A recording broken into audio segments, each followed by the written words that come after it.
Les amis, bonjour.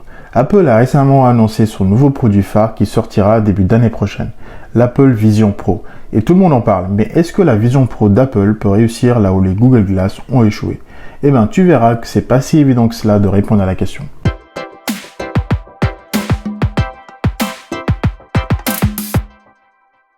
Tu te souviens des Google Glass, ces lunettes dotées d'un dispositif Android intégré et pouvant être contrôlées par la voix et les mouvements. Malgré le battage médiatique et la vision futuriste, elles n'ont pas réussi à convaincre le public, et ce pour de nombreuses raisons. Objectifs flous, problèmes de sécurité, prix élevés, etc., etc. Aujourd'hui, nous avons le Vision Pro d'Apple qui arrive sur le marché et la grande question que se posent les spécialistes est de savoir si ce casque à réalité augmentée suivra la même voie que les Google Glass. D'autant plus que son prix de vente est quand même de 3500 $. Les premières réactions sont variées et ne sont pas toutes élogieuses. Les préoccupations sont similaires à celles exprimées lors de la sortie des Google Glass. Mais pourquoi ça n'a pas marché pour les Google Glass? En fait, on a reproché aux Google Glass de résoudre des problèmes qui n'existaient pas. Si on avait besoin de consulter la météo ou les itinéraires, il existait déjà des applications pour cela sur vos smartphones. Et avec une autonomie de 4 heures à peine, la proposition de valeur n'était pas vraiment au rendez-vous. Apple cependant positionne le Vision Pro différemment.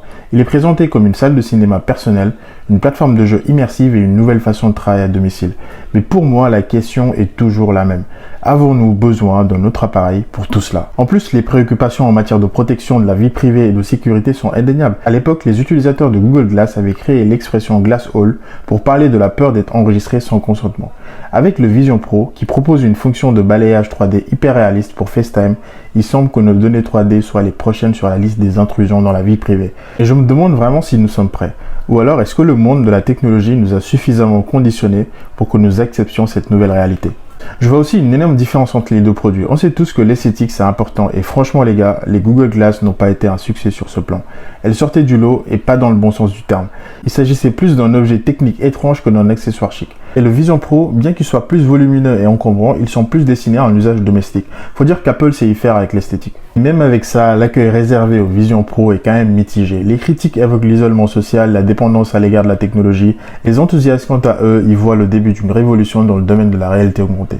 Et moi, je pense que la technologie semble géniale, mais c'est vraiment difficile d'ignorer le prix et les problèmes de confidentialité. Voilà, c'est tout pour aujourd'hui. La Vision Pro d'Apple est-elle une invention révolutionnaire ou un gadget sophistiqué réservé à une élite? À toi de me le dire dans les commentaires ci-dessous.